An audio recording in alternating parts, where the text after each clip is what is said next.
Hello, Steelers fans. Welcome to the day after night one of the NFL draft edition of the Black and Gold Breakdown on the channel. Appreciate y'all for being here. The Pittsburgh Steelers select offensive tackle Steelers-Fautanu out of Washington in the first round. Get my thoughts on that. Players still available for day two, what the Steelers could look to do, and still a lot of potential trade targets around the league that Pittsburgh could very much still be in on. We'll cover that today. But let's start off with the man of the hour, Steelers-Fautanu, selected number 20 by the Steelers. Pittsburgh stays put. They don't trade up. They don't trade back. There was rumors that they might look to trade up with Denver to land Quinyon Mitchell out of Toledo, who ends up going a couple picks after the Steelers to the other side of the state, selected by the Eagles. There was, talk about, hey, maybe the Steelers could move back and try to get a little bit more draft capital and still get an offensive lineman or a cornerback or a receiver in the first round after moving back. But no, they stay put. They take Steelers-Fautanu, the left tackle, out of Washington. And in the immediate aftermath, Mike Tomlin was asked, hey, were you thinking about trading back? And then he said, no, we weren't trading away from Troy. So Steelers very happy with this selection, seemingly. Fautanu was a top 10 player in a lot of people's big boards. I think Field Yates had him 10th overall on his big board. So the fact that the Steelers didn't have to move to get him, they stayed put, and the way that the board fell, it really favored the Steelers in terms of getting the guy that they really wanted, not having to give anything up. They didn't move back. They could just stay put at 20 and get Fautanu. And now you look at their potential offensive line. If they decide to keep Fautanu at left tackle rather than switch him to right and then move Broderick Jones back to left, fine by me. Broderick Jones did a good job at being right tackle. They could also, Fautanu is a guy who is labeled as very versatile. So if they wanted to move Broderick Jones to left tackle, if that was still their intention, and they want to move Fautanu to the right side, that's something that could happen. We'll find out more about their intentions likely in camp, in OTAs, team mini camp, things of that nature. But regardless, their offensive line got better today. Because we all know that Dan Moore isn't very good. He's on the last year of his deal. And Fautanu is a guy that can come in and start immediately. So they can have Dan Moore as, a backup, if Broderick Jones or Fautanu would go down. I know some people are like, hey, watch out for Fautanu to potentially be the Steelers center. Mike Tomlin squashed that pretty quickly. They said, no, we drafted him to be a tackle. That's where we are going to play him. And if you want to take that with a grain of salt, just because it's, the night of the draft and they don't want to get too much into their plans, okay. But I would assume that their plan is to keep Fautanu at tackle. What side he's going to play, that will be figured out in camp. But I would say it's safe to assume that he'll be playing on the outside and not moved to the inside. But I love the pick. There was a lot of talk about, okay, maybe Graham Barton will be the pick at 20. He was available. He goes a few picks later to the Tampa Bay Buccaneers. There was talks about, hey, maybe the Steelers take a receiver. Brian Thomas is on the board. He goes a few picks later to Jacksonville. There was a lot of, okay, maybe they take Quinyon Mitchell. Maybe they take Cooper DeJean. There's a bunch of guys that they were attached to in terms of what they could do. And not a lot of people expected Fautanu to fall down that far. He was a guy who was consistently mocked in, the top 15. But the way that the draft fell, with 6 quarterbacks going in first 12 picks, it favored the Steelers because there wasn't a very long line of tackles going. Amarius Mims won a few picks earlier to the Bengals, and the Steelers had been one of the heavier favorites, in terms of, okay, who are they going to take? If Mims is there, he could very well be the guy. But he goes to Cincinnati. And Fautanu falls to the Steelers. Again, a guy who was a consensus like top 10, top 15 player in this class. And the Steelers get him at 20 without having to trade up, without having to move. And they get a really talented offensive tackle. And now, going into day 2, there's still plenty of talented guys available. In terms of, we can go down the list right here. A.D. Mitchell, Johnny Newton, the defensive tackle out of Illinois. Kool-Aid McKinstry, the cornerback out of Alabama. Cooper DeJean from Iowa, still on the board. I did not expect to see him slide out of the first round. If they want to go receiver, and Ladd McConkey out of Georgia's there. Again, it's never a bad idea to go back to the Georgia well, and if they would take McConkey, they'd have 2 perimeter guys out of Georgia. Jackson Powers Johnson still available. Zach Frazier still available. Max Melton. So plenty of guys that, Steelers fans have had circled these past few months still on the board.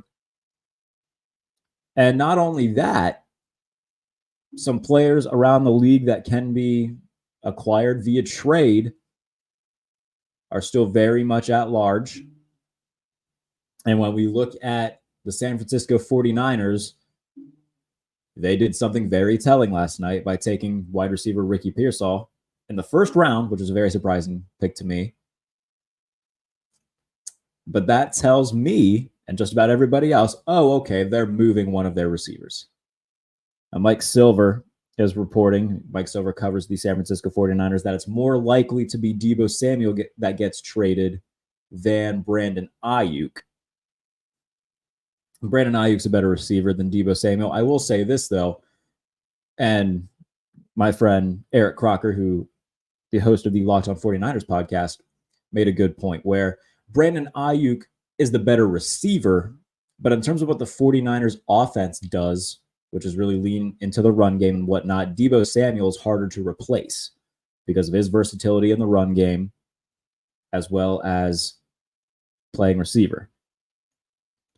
So that's the argument for watch out for them trading Ayuk and keeping Deebo just because of all the different things that he does. Ayuk's a better receiver, but the 49ers might feel that he's easier to replace in terms of what his role is, because you don't find a lot of versatile guys like Deebo Samuel who can line up in the backfield, get a lot of carries, be a receiver in the slot. Like that's hard to find. And in terms of what the 49ers do, I wrote about it for USA Today right before the Super Bowl, actually, in terms of like Deebo Samuel's impact on the offense when he's on the field compared to when he's off the field. That offense is very different in terms of their effectiveness. So it would not shock me if the 49ers hold on to Deebo Samuel, who, by the way, has a $28 million cap hit this year, and move off of Brandon Ayuk because they feel like, okay, we can get another boundary receiver. Again, Brandon Ayuk, a very, very good receiver, but San Francisco might feel they can't replace what Deebo does. And so the Brandon Ayuk to the Pittsburgh Steelers train is still very much going. It's just a matter of, okay, what will it take to get him? Because now we know it's not going to be a first-round pick this year. Could it be a first next year? Maybe. The Steelers have 2 third-round picks. So if they wanted to send either 84 or 98 to San Francisco, as well as next year's second, I do it. Because here's the thing. If you only give up a third in this year's draft, you still have a third, and you have your second. So you can still address center in the second round. You can still address cornerback in the third round. It frees up so many different things that you can do. And the fact that if they, in this hypothetical, if they do land Brandon Ayuk for a third and a second next year, or even their first next year, I mean, that's still very much on the table. It would be similar to what the A.J. Brown trade was. If they can do that and still address a lot of their needs, they are coming out of this draft one of the biggest winners of the weekend. Now, if Brandon Ayuk doesn't end up being a Steeler, Courtland Sutton's still on the table. In terms of, if they wanted to give up pick number 119 for Courtland Sutton, a 4th and a 6th, or just a fourth. That might get the job done.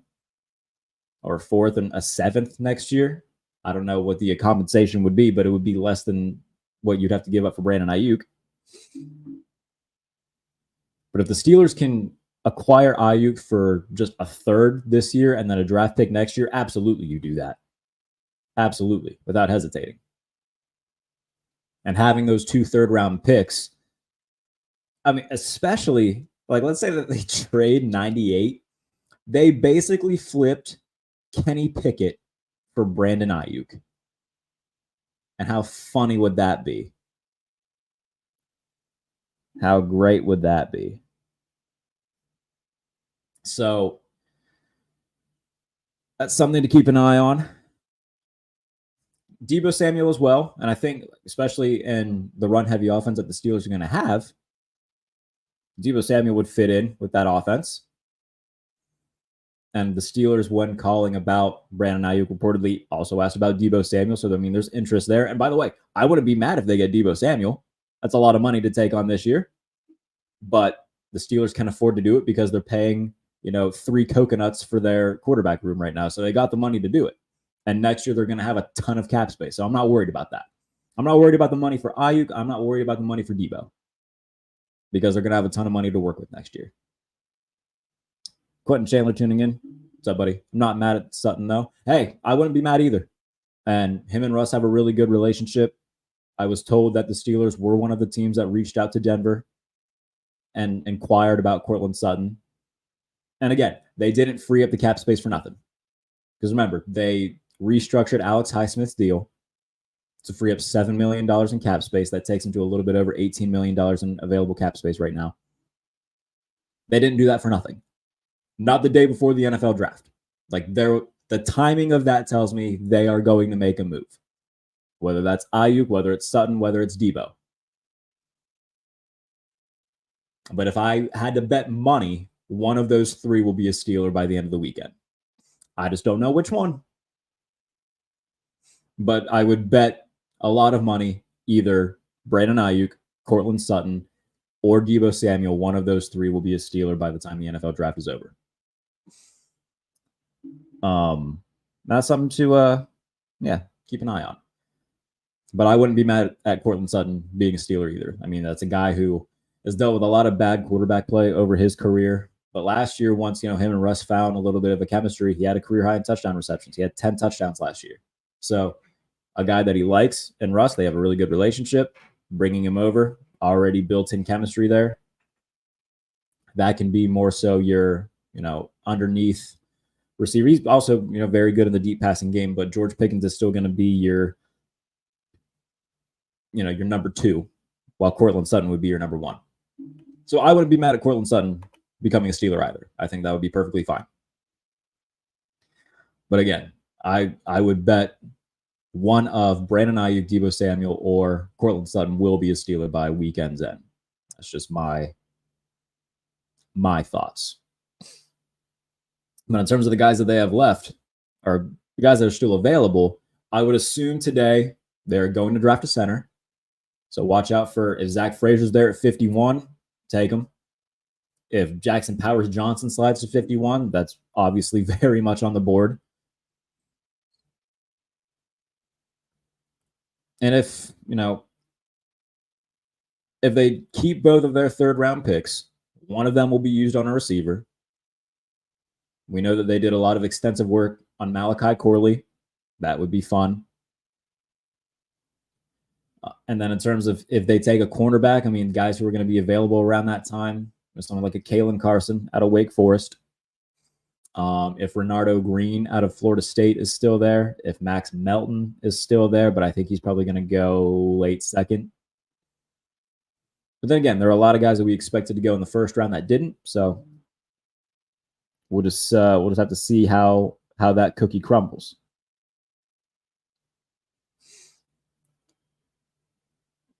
But I would assume by the end of the day, the Steelers will have a new center, and one way or the other, they're going to have a new receiver. Whether that's via trade, whether that's drafting one. But also watch out for interior defensive line, because Steelers don't have a ton of depth there. Let me actually pull up what their depth chart is. I know that they added, was it Dean Lowry, who they signed to be kind of a rotational piece. But the rest of their line, man, it's Cam Hayward, Keanu Benton. But the rest of the interior, you got Monty Adams, okay. Dean Lowry, who they signed from the Vikings, fine rotational piece. Then it's Braden Fehoko, Jonathan Marshall, DeMarvin Leal if they put him there, Isaiah Loudermilk if they put him there. Like they want somebody else who can be an impact player there, especially because it's not as if Cam Hayward has a lot of time left. So getting somebody to get ready to put next to Benton when the time comes, I'm sure that that's a big priority right now. But in terms of what they're going to do offensively, I would be very pleased if they get Zach Frazier at 51. And if they can somehow pull off an Ayuk trade where they trade one of their thirds, I'll tell you what, if they give up both of their thirds for Ayuk, that's a ginormous win because you get an offensive tackle, you get a center, you get a really good receiver, and it didn't cost you a first or second round pick. Fine by me. If they trade one of their thirds and pick 119, cool. Fine by me. You trade a third and a fourth for Brandon Ayuk, that's fair value. He's probably worth more than that. He is worth more than that. There's no probably about it. He is worth more than that. And if the 49ers are put in a corner, it's like, damn it, we got to get rid of him because we know he's not going to come back after this year.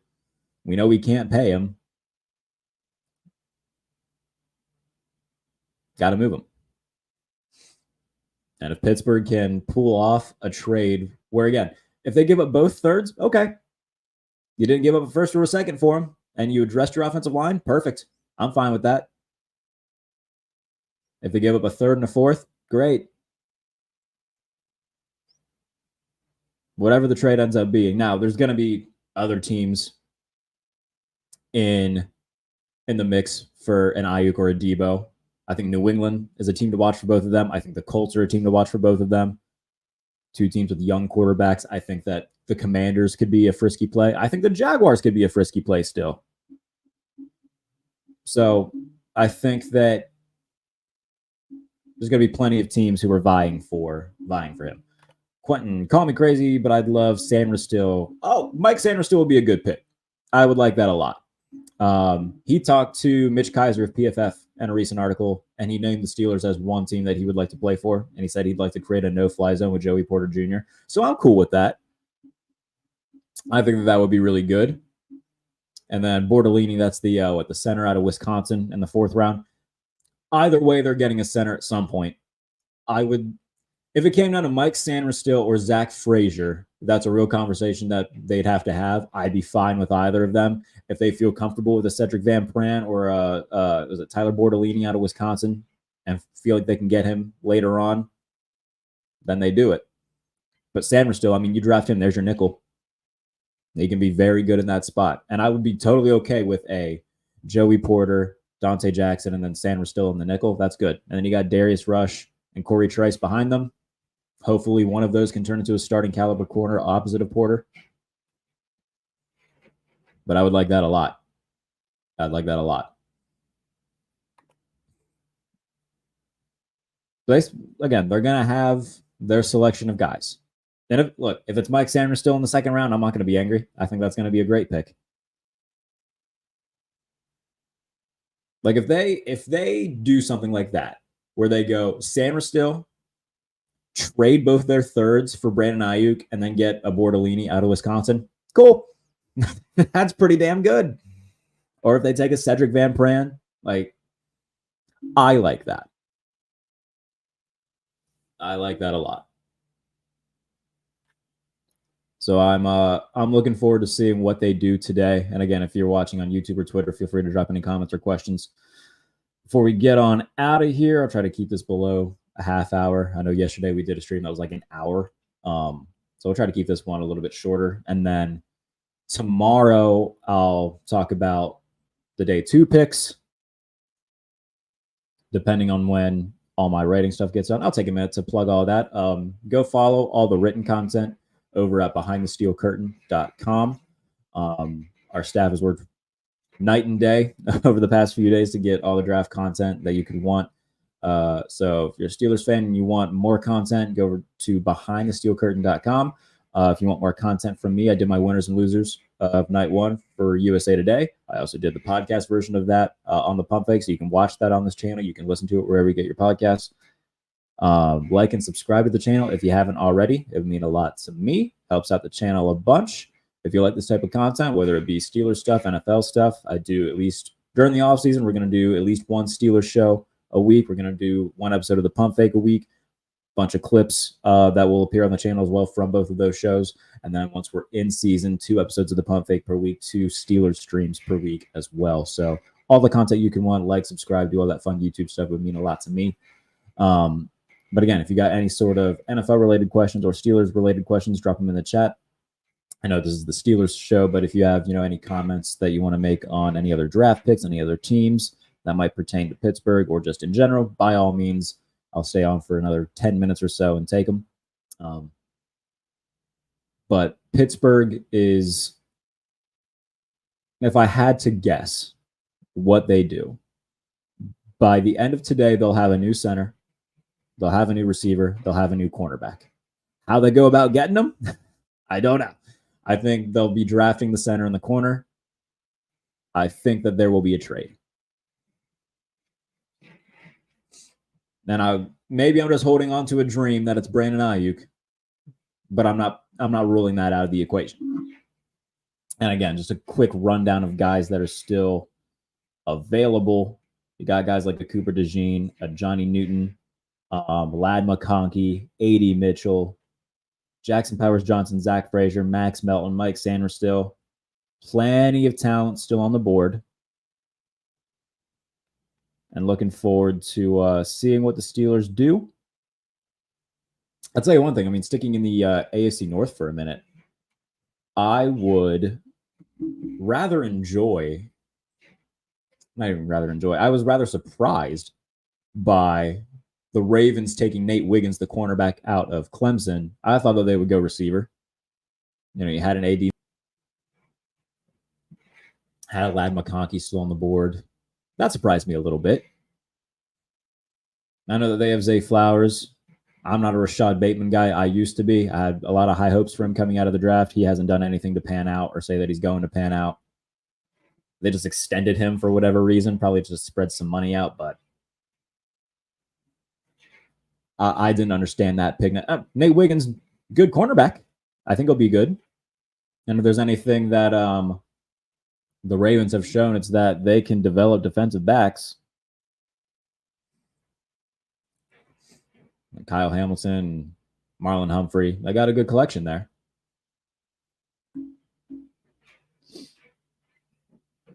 But that surprised me a little bit from Baltimore. But in terms of what I think the Steelers overall will do, if I had to put some names, I think 51, I'll say Zach Frazier. And I'll say they trade one of their thirds. I think it'll be, we can say pick 84. I think they could trade pick 84 and maybe a second-round pick next year for Brandon Ayuk. And if you want to throw a sixth-round pick in this year, sure. And then with pick 98, take a center. Or, I'm sorry, take a cornerback. So whether that be Kalen Carson, if Max Melton's still there. And then we'll see what happens tomorrow with rounds 4 through 7. But I think by the end of the day, the Steelers have a new receiver and Brandon Ayuk. Again, this is me calling my shot. Again, could be a pipe dream. If they don't get Ayuk, I think that by the end of the weekend, maybe not by the end of today, but by the end of the weekend, Courtland Sutton will be the guy. But I'll call my shot and say, still hold on to this Brandon Ayuk pipe dream. And then get a cornerback in the third round with the other pick. So if they get Zach Frazier and let's say Kalen Carson and trade for Brandon Ayuk today, that is a hell of a first 2 days of the NFL draft for the Pittsburgh Steelers, should they do it. So fingers crossed that they can get something done to do it. Or even if, again, if they wait till the 4th round to take a center, if they take a Van Pran or a Bordolini out of Wisconsin, we'll see. Scott Atkins hopping in the chat. Absolute mauler. Many had Troy's a second tackle in the draft. Steelers getting back to bludgeoning the AFC North. And yeah, man, with the Arthur Smith offense, it's very clear that they're going to lean on running the ball, especially on early downs. It's gonna be, I don't want to say run and shoot because it's not quite the same, but their plan will be, let's run the ball early, set us up in 2nd, 3, 2nd and 2, so we can run play action and launch it to George Pickens. See if we can get some deep completions.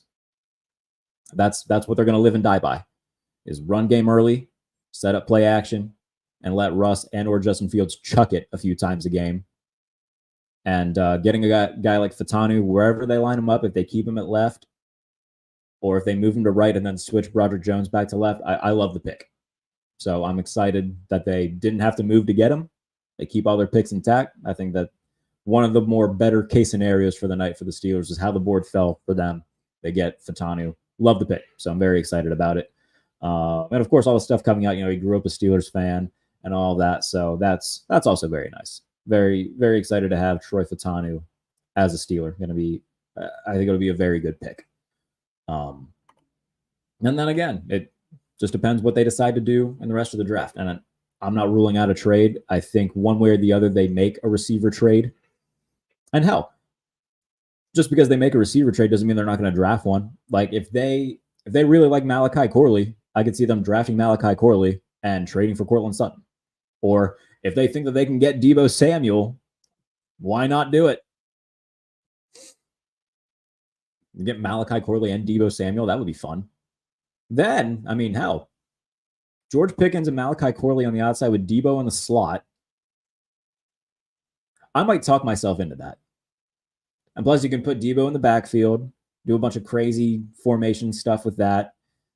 They're going to line up in like a old school like wishbone formation at some point this year with like Fields, Najee, Deebo Samuel, Jalen Warren behind, with one receiver out wide, Michael Pruitt and Darnell Washington leading the charge. That would be deadly in the red zone. I'll talk myself into that. Like I said, I'm happy with any of the 3 that they're likely to try to trade for, whether that's Ayuk, Deebo, Cortland Sutton. Cool with any of them. But I think one of those 3 will be a Steeler by the end of the weekend. Scott Atkins hopping back in. What would I pick if Zach Frazier and Roman Wilson are on the board at 51?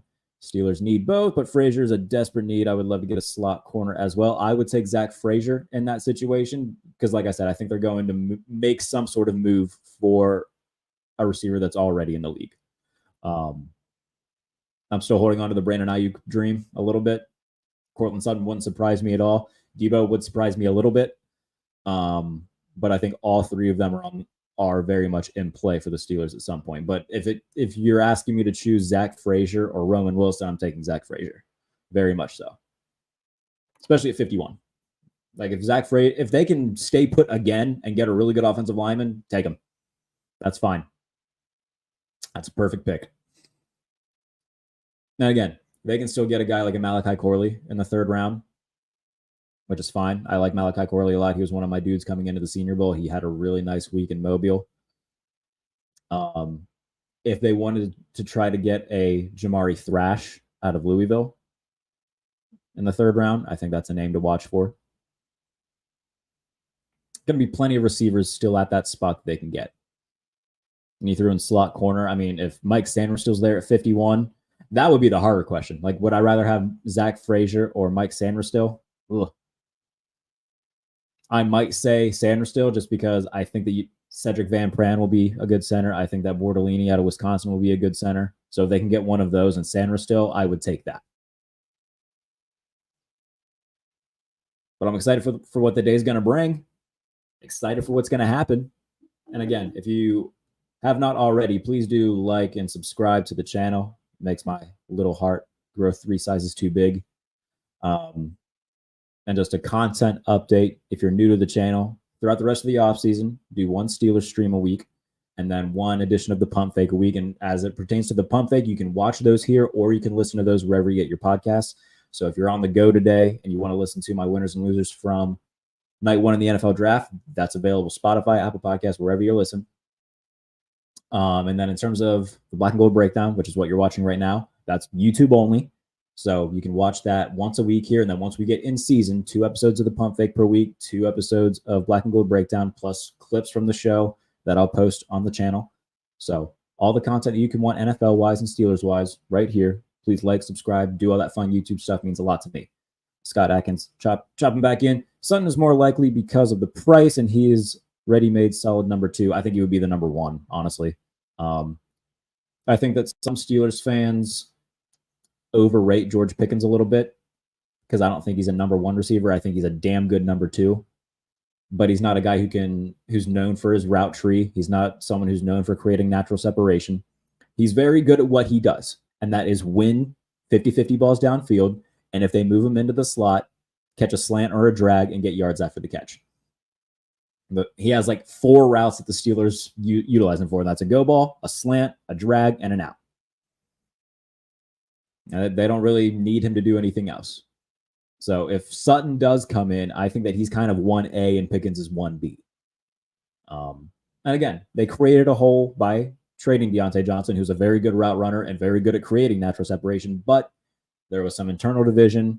They weren't going to extend him anyway, so they traded him and got what they could for him. And that's fine. That's fine. But I think that Sutton very much on the table. Again, I was told by a source that the Steelers were one of the teams that reached out to Denver, just inquiring and saying, hey, what would it cost to get Courtland Sutton? So those are conversations that have been had, and it won't surprise me if it comes to fruition, especially if, they only have to trade a 4th-round pick to get him. Like if the pick is just straight up pick number 119 for Courtland Sutton, fine by me. But as I've said a few times on the stream, I think that one of Sutton, Brandon Ayuk, or Deebo Samuel will be a Steeler by the end of the weekend. All right. Looking forward to what day 2 brings for the Steelers. It's going to be a busy day. Again, please like, subscribe to the channel. Go read all the written work, Steelers-wise at Behind the Steel Curtain, NFL-wise for me at USA Today. Again, my winners and losers are out in article form on USA Today for Touchdown Wire. They're also podcast form, which is on this channel as well, or you can listen to the Pump Fake wherever you get your podcast. Thank you guys so much for tuning in. As always, we'll see what the Steelers do in rounds 2 and 3, and I will be back tomorrow morning to discuss it with you. So until then, see you soon.